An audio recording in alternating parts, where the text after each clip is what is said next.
For the first time রান্না করে নিলাম দারুণ মজার একটি রান্না, তাও আবার কি দিয়ে, আস্ত রসুন দিয়ে গরুর মাংস দিয়ে। রান্নাটা কিন্তু খেতে অনেক মজা হয়েছে। সবাই কেমন আছেন? আসসালামু আলাইকুম, আমি Tanjum cooking, back to my channel. এইভাবে রান্না করলে কিন্তু খেতে অনেকটাই টেস্ট হয়, তাই কিন্তু রান্না করে নিলাম। আপনারা বাসায় রান্না করে ট্রাই করে নিতে পারেন, খেয়ে দেখবেন কিন্তু অনেকটাই টেস্ট। এবার রান্না করতে চলে আসলাম রান্নাঘরে। পরিমাণ মতো পেঁয়াজ কুচি দিয়ে দিলাম কড়াইতে। এবার দিয়ে দিব বাকি মশলাগুলো, আদা বাটা, রসুন বাটা,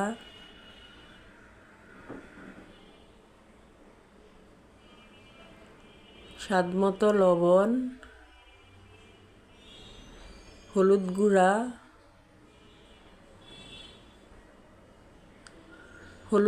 মরিচ গুঁড়া,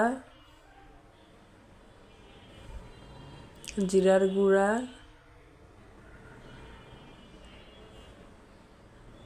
ধনে গুঁড়া। এবার দিয়ে দিব গরম মশলা গুঁড়া। গরম মশলা কিন্তু আমি আনামটা দেই নাই, গুঁড়াটাই ব্যবহার করেছি। এবার ভালো করে মশলাগুলোকে মাখিয়ে নিতে হবে। তাই ভালো করে মশলাগুলোকে মাখিয়ে নিব।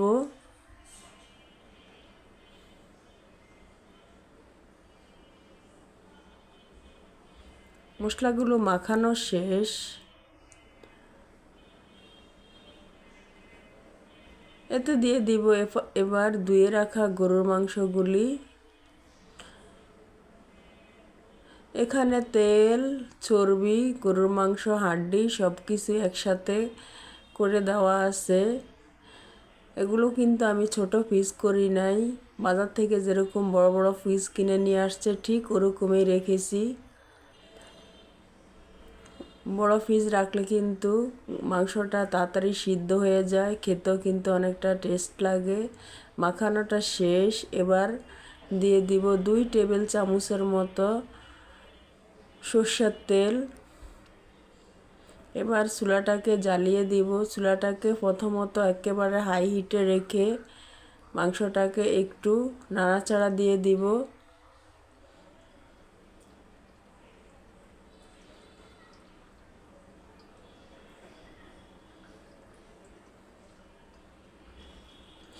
আপনারা আমার রান্নাগুলি দেখেন ঠিকই, কিন্তু লাইক দিতে ভুলে যান।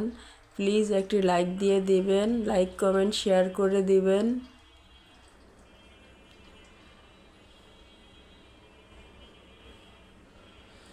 এবার চুলাটাকে একটু লো হিট করে দিব। দিয়ে দিব এবার সাদা সয়াবিন তেলটাকে দিয়ে কিছুক্ষণ নাড়াচাড়া দিয়ে দিব। এবার চুলার হিটটা কিন্তু মিডিয়াম হিটে রাখতে হবে, তাহলে কিন্তু মাংসটা সিদ্ধ হবে না, সব কিছু ভালোভাবে সিদ্ধ হবে না। তাই চুলাটাকে মিডিয়াম আঁচে রাখতে হবে, রেখে ঢাকনা দিয়ে রাখতে হবে। আমি কিন্তু এখানে ঢাকনা দেওয়াটা দেখাইনি, অফ ক্যামেরায় কিন্তু ঢাকনাটা সরিয়ে ফেলি। গরু মাংস ঢাকনা না দিলে কিন্তু গরু মাংস কখনোই সিদ্ধ হবে না, তাই ঢাকনা দিয়ে কিন্তু রান্না করতে হবে।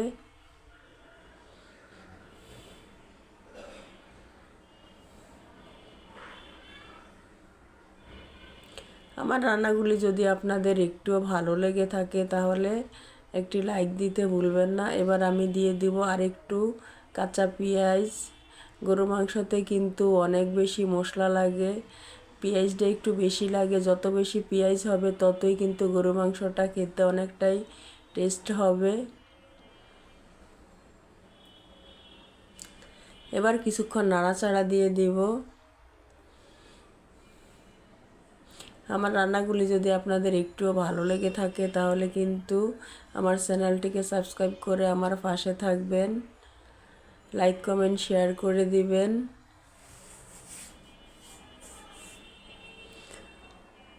আর এরকম রান্না যদি আপনারা পেতে চান তাহলে আমার চ্যানেলটিকে সাবস্ক্রাইব করে আমার পাশে থাকতে হবে। কিছুক্ষণ নাড়াচাড়া দিয়ে আবার কিছুক্ষণের জন্য ঢেকে দিব। আবার চলে আসলাম কিছুক্ষণ নাড়াচাড়া দিয়ে দিতে। এই যে মাংসটা কালার কিন্তু চেঞ্জ হয়ে গিয়েছে। এবার আমি এখানে দিয়ে দিব আস্ত রসুন। আমি এখানে দিয়েছি 5টা রসুন। আপনারা চাইলে কম বেশি দিতে পারেন, এর চেয়ে বেশিও দিতে পারেন, এর চেয়ে কমও দিতে পারেন, যে যেরকম খেতে পছন্দ করেন ঠিক ওরকমটাই দিবেন। আমি এখানে দিয়েছি 5টা। দিয়ে কিছুক্ষণ নাড়াচাড়া দিয়ে দিচ্ছি।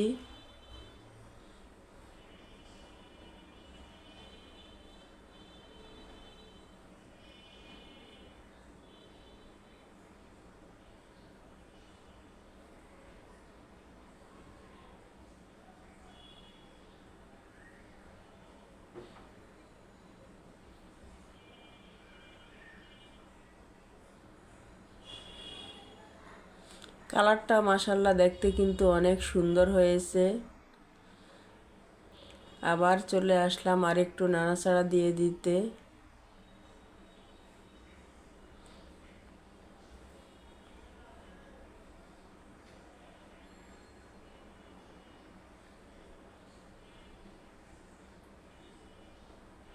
এবার কিন্তু আমি দিয়ে দিব পরিমাণ মতো ফুটান্ত গরম পানি। অফ ক্যামেরায় কিন্তু পানিটাকে ফুটিয়ে নিয়েছি, সেই পানিটাই এখন অ্যাড করে দিব।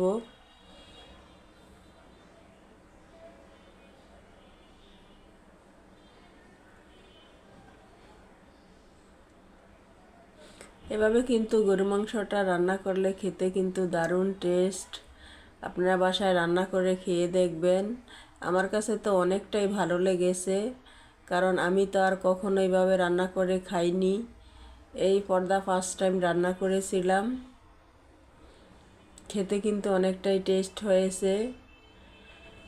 আমি কিন্তু মাঝে মাঝে এরকমভাবে রান্না করে খাবো। আপনারা কিন্তু খেয়ে দেখতে পারেন।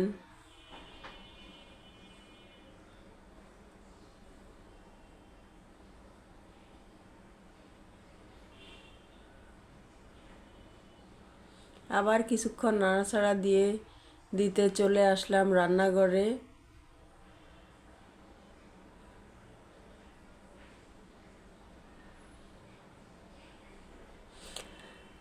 আমার রান্নাটি ছিল আজ এই পর্যন্তই। আগামী অন্য কোনো রান্না নিয়ে আপনাদের সাথে দেখা হবে। সেই পর্যন্ত সবাই ভালো থাকবেন, সুস্থ থাকবেন।